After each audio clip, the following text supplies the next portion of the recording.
is the court nullifying arrest of protesters and issuing 10 million naira fine against the Nigerian police. So let us also go on a break and look at one of the protests that has happened recently in Nigeria. And when we come back, we will be discussing lessons to learn from this court judgment. Stay with us. Welcome back. If you are just joining us, this is Firecrackers. You've missed quite a lot, but don't worry. These episodes are always on our YouTube channel in case you missed them, so you could always go back to watch again. So now to the topic that we have at hand. That is the court nullifying arrest of the NSAS anniversary protesters, and then the court issuing 10 million naira fine against police. How do you receive that judgment? It's a step in the right direction, and it's a good sign that at least, just like I said, the courts are supposed to be the last hope of the common man. But based on the happenings we have been seeing and the tribunals and the arrest, it is gradually becoming the lost hope of the common man. But when you look at the judgment, you'll see that, oh, there are still signs. Maybe there's a 1% somewhere, or there's a 2 or 5% somewhere that's still thinking or believe in that good tomorrow, that better tomorrow, that Nigeria can be better. And they're actually trying to fix those abnormalities that are existing in the system. So for awarding 10 million, it's fine. But I'm hoping to actually, because one of the persons also on that list is somebody I know, is a colleague also in the NGO sector. So I'll follow up with him to hear that actually he has gotten the money. Because that's the issue have been. There are many court cases or court judgments that have actually awarded funds or monies to people that have been violated by the Nigerian police force. Then most times you don't see such monies anywhere. And they don't see it. For years, they will just be there until they stop thinking about it. And that's a sad reality. And we are hoping that also that these police officers that are actually committing these offenses, the person that have given them those instructions to also go and commit these violations or these abuses, the Police Service Commission have been docile for a while, have been sleeping for a while. It's high time they wake up to their duty of oversight. And the CRU, yes, they not have the support or the financial support and all that, but they also have to pay attention to the details and ensure that these officers particularly are being punished. Why is good enough that these funds are being given? If those police officers are still in the system, it still means we need to purge the system off of the corrupt and bad officers, so that we'll have officers that are actually working based on the rule of law and have respect for human rights. Just like we are talking about human rights here. It's not the one that by the time the same persons that we know they're bad, when they retire, they expect us to go and protest for them. Certainly it won't happen. And if we are looking at police-community relationship, then it's high time they also start paying attention. The new Police Act protects police acting on good rights, where they refuse to obey a particular decision or directive if actually it's not according to best practice. So even if you are dismissed, the law states that you can be reinstated back because you acted in good faith. Not the situation where whatever is being told, you are told to go and beat people, go and disperse, and then you just go. I feel you have been trained in the police colleges. You understand what the law is. You understand what it's your mandate as an officer. And if you know that already, then there's a particular way you act. That is why a lot of us believe that police are trained professionals. We expect them to behave in that light. And when we don't see that, then we are looking at misnomer.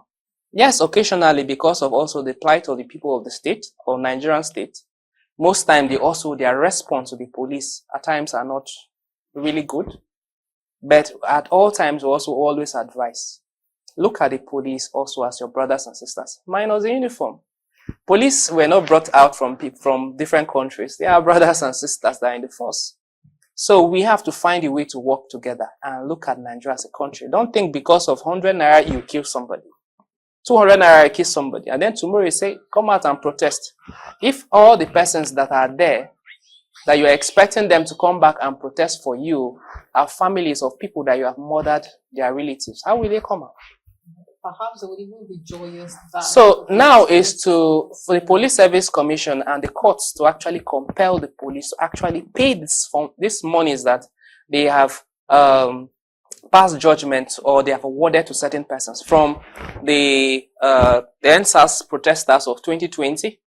This was just a remembrance that they still violated. Don't forget that even 2021, that they did the first remembrance, a lot of persons, MC Macaroni, among other persons, were still being abused. Packed as sardines and all that. So each year there have been cases like this. Recently in Benue State, just I think last month or thereabout in Benue State, because of the consistent killings and maybe the governor not being able to even voice out this concern, a lot of persons came out to protest. I think VDM also came.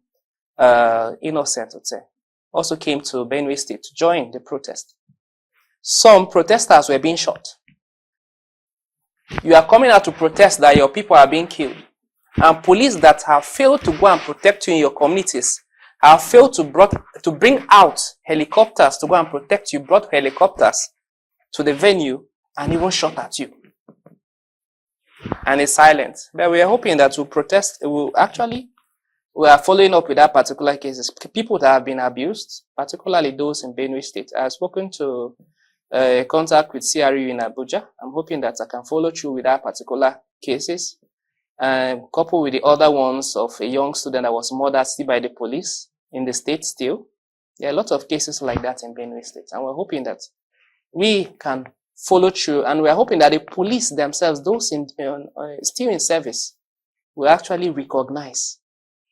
We'll see how to even ensure that it's actually being entrenched is also their training curriculum.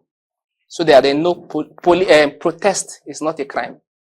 So they stop criminalizing protest because currently that's the situation now. Okay, because by October 2025, if we are to count on how things have been happening in the past, perhaps there will still be another anniversary for the NSAS protest. And then the sad thing is, why people are still going out there to show grievances for the ones who departed during the protest. And this court judgment favoring the protesters, we still cannot rule out that there will still not be some high-handedness from police officers when it comes to going there to ensure that maybe the protest does not take place and then things are peaceful. Because one of the things they always say in their defense is that protests are always being hijacked by hoodlums. And because of that, could we say that the reason we should always be expecting police brutality in court during protests is because of fear of it being hijacked by hoodlums? And when you talk about being hijacked, the last protest that happened in Lagos in that 2024, that they actually have passed the judgment. Police officers were also part of people protesting. They disguised themselves and were part of those protesting until they got to the office. And then one other police officer greeted him, "Welcome, sir." And the protesters thought, maybe one of us.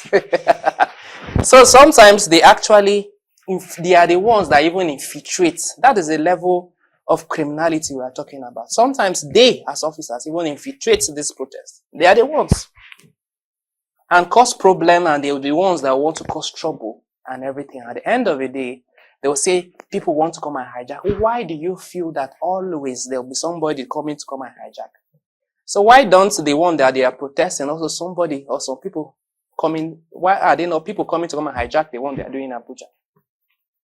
Or when there are rallies from everywhere, in every state, for political reasons, why are there not people coming to infiltrate and cause problem? Then when it is speaking for the right thing, wanting things to be done properly, then all of a sudden. So, for me, they are already talking about reopening Lekki Toll Gate because their leadership is more concerned about overtaxing people and collecting taxes from people at toll gates and all that. It's an opportunity for the government to start thinking about what is best for the people. Try to involve the people in inclusivity of decisions or inputs of people in what you are doing. Yes, you are the president, but this is not like a company. You are the governor. This is not like it's your personal property. Get input from the people. What do you want? This shouldn't. It's getting to that level that we, at the level of the states, states should come out and have like a state summit and decide that these are the things we want to be done in our state. And whoever you are as a governor, you have to just follow this. Because a lot of states, after 8 years, after 4 years, this time around, anybody that comes into office just feels I'm supposed to do 8 years. You are not elected for 8 years, it's 4 years. But they feel it should just automatically be 8 years. And within that 8 years, despite the billions being allocated to such a state, you don't see anything meaningful. And such a person moves around and EFCC does nothing. The next thing, recently I saw a case of a young boy, a young man being sentenced to 76 years in prison for stealing 700 and something thousand naira. There are people that have stolen even this pension funds money we're talking about hundreds of billions. Nothing has been done. You will not see FCC taking such cases to the conclusion. But somebody stealing 706, yes, he has stolen. But you are looking at a magnitude of people stealing trillions, like a Mefeli. Or more persons stealing trillions, and then they are walking out free. Thank you for that word. But we're hoping that those at the helm of affairs really want this country to be better. And it's an advice of citizens. We need to actually come out and make our country better. We cannot just leave everything in the hands of those that we have elected. If they are failing us, don't feel that you don't have what it takes. Make a plan of if you find yourself in that position, what can you do? And together, I believe that we can fix this country. And together, I feel this journey of police reform too, it's possible. But together, we can make it possible. Definitely, we sincerely hope so. So we could say that in summary, the lessons that we have learned is the judiciary is still perhaps the last hope for the common man after all. And then we really hope that police would have a better approach when it comes to addressing protesters in the country. We really thank you so much for being here with us today. It's always interesting, and today as well, it's equally interesting. Thank you so much for being here with us today. Thank you so much for the opportunity to add my voice to the story. Thank you. And that's Emmanuel Ekole, the Executive Director, Elixir Trust Foundation. Many thanks to Ilyasa Aliyu, our retired DSP. Many thanks for you, Sultans, for joining us from the beginning of the program. Well, this is what we've drawn the curtains close on today's episode of Firecrackers. My name is Ruben Salako. We thank you so much for staying with us to the very end. See you same time, same station next week. Have a wonderful week ahead. Goodbye.